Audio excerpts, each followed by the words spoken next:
Are you ready to begin? I can barely stand. Death does not wait for you to be ready.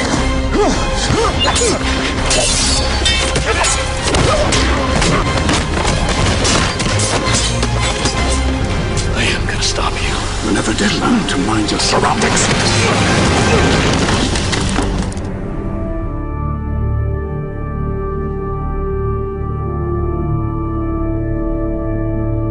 The very first time that I'd met with Chris after him asking me to play the role, he had said, you know, he really wanted me to be involved in the fighting technique so that it kind of looked organic and looked like something that I had invented myself. I wanted to take it back to a grubbier place. A place where you feel the punches a bit more and you're actually a bit more concerned about the violence on screen. Action. I think there's been a lot of very, well, I think excessive use of, you know, wire work and martial arts and everything, to the point where the violence loses its threat because it's become a bit, I think, a bit dance-like, and we've become sort of comfortable watching it in that way. You know, if you're in a fight situation, if Batman's got someone behind him and he can turn around and knock him out, headbutt him, why not? Why do a triple spin kick, double loop, you know, why not just knock him out? We were looking for something that, when Batman threw a punch or a kick, it went through the person like a raging bull. Once we started along those lines, and one of the stuntmen we had on the film, Buster Reeves, who's a jiu-jitsu world champion and extremely talented in martial arts, mentioned to Dave Forman about a new martial arts system called KEYSI, or KEYSI Fighting Method. KEYSI means from the heart, and it's also the nickname for the two founders of KFM, Husto and Andy Norman. Andy and Husto, they developed KEYSI over 20 years. Action. They analysed tapes, they watched moves, all the different martial arts forms to develop it, put it together. And it's absolutely fantastic. Take it away, boys. Throughout all the fighting movies, we've seen the traditional taekwondo, Muay Thai, the karate. We've seen all that, but we hadn't seen KFM. In terms of martial arts, like Wushu has been created over hundreds of years. This is very, very new, and it's still evolving. It's very much about being mentally aware of your environment, mentally aware of how people behave and respond to actions and reactions. It's like, what do you want to do? Do you want to kill this man, or do you want to maim him? And that comes from you as a person. So, you know, it is a lethal art. It's very practical. I mean, these guys actually train often in nightclubs and things, and they will smoke up the room, and it's all about using what's available and grabbing that ashtray and smacking somebody with it, or being able to have a fight with somebody while sitting next to them. And it's a really great fighting style. And we felt that was exactly what we wanted for Batman, someone who, if he feels like he's going to headbutt you, that's what he does. It's just an emotional response. We've had to kind of tame it down a bit, and it's to adapt their system into Dave Forman's choreography. And action. And because it's so tight and a tight fighting style, I had to adapt to make the moves bigger. So if I was throwing a punch to the face, I would just make that bigger. I would just, you know, make the circle bigger. The demonstration you just saw, I don't think you could actually break that down unless you saw that in slow motion. You couldn't quite see what was happening there, but the boys were actually breaking down each bone as they went up from the legs to the head. So it is something that you need a lot of control on, and so we move very, very slowly, and we build up layers till we feel very, very comfortable with it. Wonderful. Well done, boys.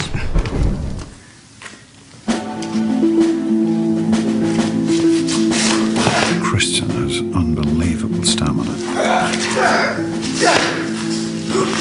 mean, I've seen his workload every day. And if he does get 2 hours off in the morning, he has to rehearse a fight. Jared's death is not your fault. It was your father's.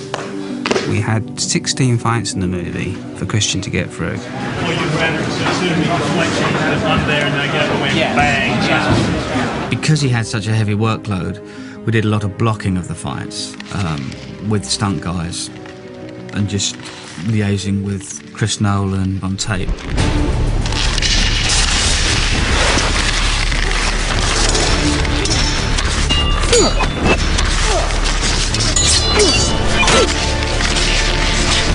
Then we'd bring Christian in, put the acting element into the fight and perhaps tweak a few bits that felt character-wise like they should change.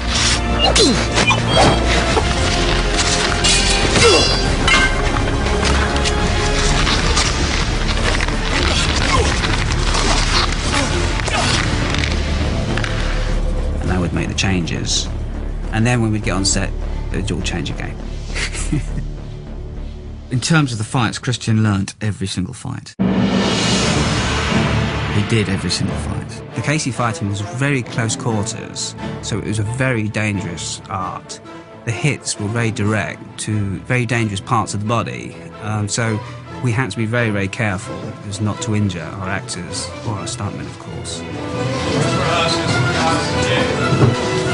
A lot of the hits were like 2-3 inches away from the target, so every time. Absolutely respect the stuntmen. This is what they do, and they can obviously do any of it in a vastly superior way to what I can do. But I always like to try it, you know? And I like the possibility of being able to have some kind of stunt sequence, and then you can zoom in and whatever, and, you know, and you see that it's a real person. Basically, Christian learnt fights very quickly. He'd go home at night and he'd watch the tapes, and he'd literally come in the next day and know the fights. He has a photographic memory, so I would show him a fight, and it sickens me. Because, you know, I'd show him 20 moves, and then within half an hour, he would have all those 20 moves down. I can't do that, and I'm the fighter ranger. I am the devil. You're not the devil. You're practice. We all dream that we can take on 8 men at once and beat them all. And that's what the Bhutanese fight is like. We see Bruce, you know, younger. He has no fighting skills whatsoever. There's no technique to him. He's adopted different styles, but he hasn't created his own style yet. We wanted to demonstrate that he had some skill, but it was really more about courage and brutality. We brought 11 guys over from Thailand, put the moves together, discussed them, said, oh, wouldn't it be nice if, or shouldn't he be stronger here? He wanted 8 guys coming at one guy all at once, and I had real trouble with that, you know, because for 8 guys to attack one guy all at once is how am I going to put a fight, how am I going to choreograph?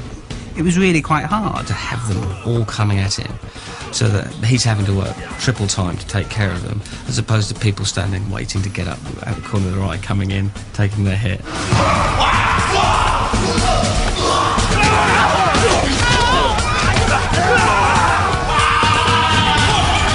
We found what helped that was to keep him moving. So by keeping him moving, people could drop in his wake and then come into him as well. Christian did the whole thing, actually. And Buster sort of did a few little inserts, but Christian did the whole fight.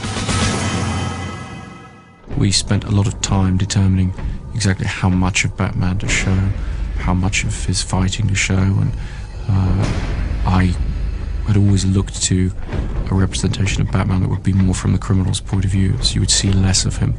You would see him as more frightening. There would be more suspense as to what he was doing and where he was. Where are you? Here.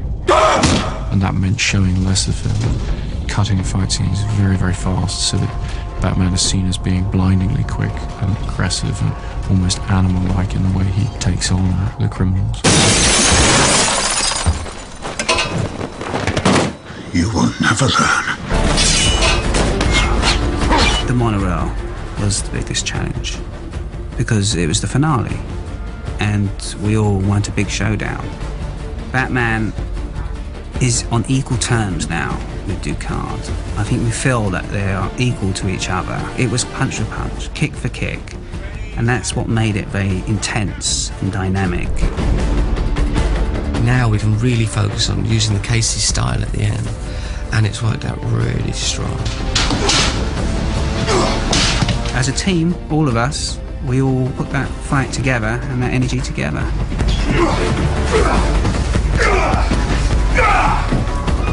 Liam and Christian were keen to be involved, to rehearse. In fact, you know, if they weren't doing anything, they'd actually call and say, look, you know, why don't we rehearse? Liam was a strong fighter. KEYSI's actually a fighting system where you use a lot of elbows and fists, and Liam's very tall. I think he's 6'4", 6'5". He's a tall guy.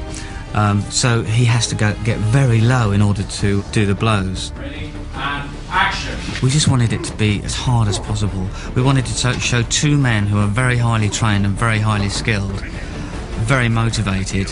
When I saw the enjoyment out of when Liam had finished the sequence and Christian, you could just see the glee in their face when they finished that sequence, when they've just done 10, 15 move sequence. And that's the best. Got it there. Right, swinging. You guys all right? Yes. I was extraordinarily impressed with the speed and the degree of intensity that the actors were able to get into the action scenes by doing things themselves rather than having the stunt performers do things for them. There's something in action and in fighting that is still very much performance, and so as a director I find it to be a great advantage to have actors like Liam, like Christian, who are willing to just dive in and express the character's physicality even in the most extreme situations. Never learn to mind your surroundings. My biggest challenge was to make the KFM, the KEYSI, work on screen, and hopefully it's new, creative, and that's what's good about the KFM. You can be creative with it. You can be very creative with it. It was just kind of bizarre enough to get your attention and think, what the hell is he doing? And then absolutely vicious enough, but also practical enough to believe it. KEYSI reflected quite nicely our overall approach in terms of script and design of seeing Batman not as a glamorous sort of branded figure, decorative figure, but as a functional entity.